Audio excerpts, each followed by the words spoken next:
Hello everyone, welcome to my channel. So आज की इस वीडियो में मैं शेयर करूंगी अपना लास्ट ईयर का एसबीआई क्लर्क प्री का स्कोर कार्ड कि मुझे कितने मार्क्स आए थे, मैंने क्या स्ट्रेटजी फॉलो की थी। इनिशियल डेज में जब मेरी प्रिपरेशन थी तो मैंने कैसे पढ़ाई करी थी कि मैंने इतने मार्क्स में ला पाई, और मेरा एग्जाम का एक्सपीरियंस कैसा था, कैसा मेरा शिफ्ट का एग्जाम आया था, मैंने कैसे अटैम्प्ट किया था और मैंने सिलेबस कैसे कंप्लीट किया, सारी बातें हम करेंगे। लेकिन सबसे पहले आप देखिए मेरा स्कोर कार्ड। ये है मेरा लास्ट ईयर का स्कोर कार्ड। लास्ट ईयर से मतलब मेरा एग्ज़ाम जो अभी कंडक्ट हुआ था मार्च में, तो मैंने मध्य प्रदेश से अप्लाई किया था क्योंकि मैं एमपी से हूँ और जनरल कैटेगरी है मेरी। तो आप मेरा स्कोर देख सकते हैं, मैंने स्कोर किया 76.75 और जो जनरल की कट ऑफ है 49.25 है, जो कि बहुत कम गई थी क्योंकि वैकेंसी 1300 प्लस थी, इसलिए इतनी कम कट ऑफ गई थी। लेकिन इस बार सिर्फ 100 वैकेंसीज़ हैं, तो आप समझ सकते हैं कट ऑफ कितनी जाने के चांसेस हैं। तो जैसे अभी आपने मेरा स्कोर कार्ड देखा, तो अगर आप भी अच्छे मार्क्स अचीव करना चाह रहे हैं और कोशिश कर रहे हैं अच्छे मार्क्स लाने की, लेकिन अगर आपका भी सिलेबस पूरा कंप्लीट नहीं है या अच्छे से सिलेबस कंप्लीट नहीं है, क्योंकि अगर अच्छे मार्क्स लाने हैं तो सिलेबस कंप्लीट करना बहुत ज़्यादा इंपॉर्टेंट होता है। साथ में प्रीवियस ईयर क्वेश्चंस की प्रैक्टिस करना, मेमोरी बेस्ड पेपर जिसे हम बोलते हैं। क्योंकि अगर आप वो पेपर देखोगे ना तो आपको थोड़ा एग्जाम का रियल लेवल समझ में आता है। इसके लिए मैं आपको रिकमेंड करूंगी दिशा पब्लिकेशंस की बुक। एक थ्योरी बुक इसमें मिलेगी जिसमें आपको डिटेल सिलेबस मिलेगा, सब कुछ मिलेगा, और साथ में इसमें एक और बुक मिलेगी जिसमें आपको प्रीवियस ईयर के पूरे क्वेश्चन पेपर मिलेंगे, प्रीलिम्स प्लस मेन के। तो सबसे पहले जानते हैं डिटेल में कि आखिर इस बुक में ऐसा क्या क्या मिलेगा आपको। तो ये जो ultimate guide for SBI clerk book है, इसमें आपको मिलेगा क्या क्या। तो सबसे पहले मैं बता दूं कि ये 11th एडिशन है और लेटेस्ट एडिशन है। इसमें आपको सब कुछ लेटेस्ट मिलेगा, जो भी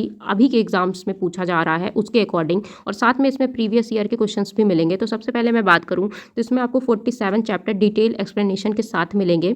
उसके बाद इसमें 4200 plus fully solve MCQ questions भी मिलेंगे। साथ में इसकी सबसे अच्छी बात है कि प्रीलिम्स एंड मेंस के जो क्वेश्चन है ना, चैप्टर वाइज इंक्लूडेड हैं, तो वो बहुत ज़्यादा हेल्पफुल रहेगा। तो इसमें आपको डिटेल सिलेबस मिलेगा रीजनिंग का, इंग्लिश का, क्वांट का एंड जीके का। रीजनिंग में आपको मिलेगा alphabet test, coding decoding, blood relation, direction inequalities, puzzles में। इसमें आपको क्रिटिकल रीजनिंग में मिलेगा। आपको क्वांट में क्या क्या मिलेगा, तो क्वांट में आपको मिलेगा नंबर सिस्टम को, simplification, percentage, simple and compound interest, profit loss, probability, quadratic equation, data analysis, data interpretation, caselet, सब तरह के मिलेंगे। आप इंग्लिश की बात करूँ तो इंग्लिश में आपको इंग्लिश ग्रामर, रीडिंग कॉम्प्रिहेंशन जो है, क्लोज टेस्ट, ईआर में जो भी मिसलेनियस टॉपिक है इसमें आपको सारा कवर हो जाएगा। एक एक्स्ट्रा सेक्शन कंप्यूटर अवेयरनेस में मिल रहा है। मैं बात करूँ जनरल एंड फाइनेंशियल अवेयरनेस, यानी कि बेसिक जो स्टैटिक अवेयरनेस होती है जो बैंकिंग में पूछी जाती है। साथ में आपको करंट अफेयर्स में लेटेस्ट मिल जाएंगे, क्वेश्चंस मिलेंगे। अगर आपको सिंपल एंड कंपाउंड इंटरेस्ट का, साथ में आप उसका पूरा डिस्क्रिप्शन आप डिटेल में देख सकते हो। साथ में इसमें आपको ये भी मेंशन हो जाएगा कि ये पर्टिकुलर क्वेश्चन, इस टाइप का क्वेश्चन एग्जाम में कब पूछा गया था। और जैसे मैं रीजनिंग की बात करूँ तो जैसे मैंने बताया कि आपको हर टॉपिक का डिटेल सिलेबस मिलेगा, तो आप उसको पहले समझ सकते हो, देन उसकी प्रैक्टिस करो। अगर आप सिर्फ प्रीवियस ईयर की बुक बाय करना चाहते हो, अगर आपकी प्रैक्टिस हो चुकी है और आप चाहते हो कि कोई ऐसी बुक हो जिसमें हमें previous year prelims and mains के क्वेश्चंस मिल जाए, तो आप ये बुक रिकमेंड कर सकते हो। इससे 21 ईयर वाइज एसबीआई के सारे क्लर्क प्रीलिम्स के एंड मेंस के क्वेश्चन पेपर मिल जाएंगे, जो कि 2009 से अभी तक पूछे गए हैं। इसमें आपको 8 प्रीलिम्स के पेपर मिलेंगे, साथ में 13 मेन के पेपर मिलेंगे। आपको सोल्यूशंस भी मिल जाएगा हर चीज का। अगर आप ये बुक बाय करना चाहते हैं तो लिंक डिस्क्रिप्शन में है, आप अमेजॉन से ये दोनों बुक बाय कर सकते हैं। और एसबीआई क्लर्क प्रीलिम्स के लिए आपकी प्रिपरेशन बहुत अच्छी हो सकती है, क्योंकि आपको एक डिटेल सिलेबस मिल जाएगा, डिस्क्रिप्शन के साथ मिल जाएगा, आपको प्रीवियस ईयर पेपर मिल जाएंगे, यानी कि सारा कुछ आपको एक साथ ही मिल जाएगा,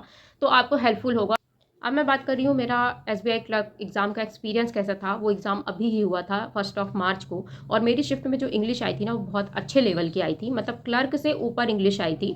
और उसमें ना कन्फ्यूजिंग ज़्यादा थी, मैं ये नहीं बोलूँगी बहुत ज़्यादा टफ थी, कन्फ्यूजिंग ज़्यादा थी। मुझे आंसर मार्क करने में बहुत टाइम लग रहा था, मुझे क्वेश्चन बहुत अच्छे से पढ़ना पड़ रहा था। आपको बोलती हूँ कि इंग्लिश के लिए रीडिंग बहुत ज़रूरी है। आपकी जितनी स्ट्रॉन्ग रीडिंग होगी ना, उतने अच्छे से आप क्वेश्चन को समझ पाओगे। कभी कभी आता हमें सब कुछ है, लेकिन हम क्वेश्चन ही नहीं समझ पाते, वही जाके हमारे मार्क्स डिडक्ट हो जाते हैं, हम उसको अटेम्प्ट ही नहीं कर पाते। तो इंग्लिश में मेरे साथ ऐसा हुआ था। और एक पैरा जंबल जो शायद मुझे स्किप करना चाहिए था, बट मैंने उसको लगा दिया था। और मैंने घर आके जब चेक किया ना, तो जो भी आप कमेंट में किसी सेक्शन में आप देखोगे कि बच्चे कमेंट करते हैं कि ये सीक्वेंस था, सारों के सेक्शन अलग थे। मतलब स्टार्टिंग वर्ड बस सबका सेम था, एक स्टार्टिंग जो सेंटेंस था, बाकी सबके जंबल्ड थे, कोई किसी का समझ में नहीं आ रहा था, कोई कुछ बोल रहा था, मतलब बहुत ज्यादा डाउट था उसमें। तो रीजनिंग में मैंने पूरे आई थिंक एक क्वेश्चन स्किप किया था, मैंने पूरा अटेम्प्ट कर लिया था। रीजनिंग बहुत डुएबल साइड पे आती है। अगर हार्ड भी आएगी तो भी आप 25 प्लस इजीली अटेम्प्ट कर लोगे, और अगर इजी आती है तो आप 30 अटेम्प्ट करोगे, 35 कर ही लोगे। बस इसके लिए आपको पजल में स्पीड बहुत ज़रूरी है। आप क्वांट भी अच्छा लेवल था, बहुत इजी टू मॉडरेट बोलेंगे, बट बहुत ज़्यादा इजी नहीं है। और क्वांट में मेरी लिमिट ही 20-28 मैक्सिमम होती है, इसमें थोड़ा सा अच्छा लेवल आया था। I think wrong number series भी आ गई थी, तो उसकी वजह से मैं 23 या 24 ही अटेम्प्ट हो पाए थे।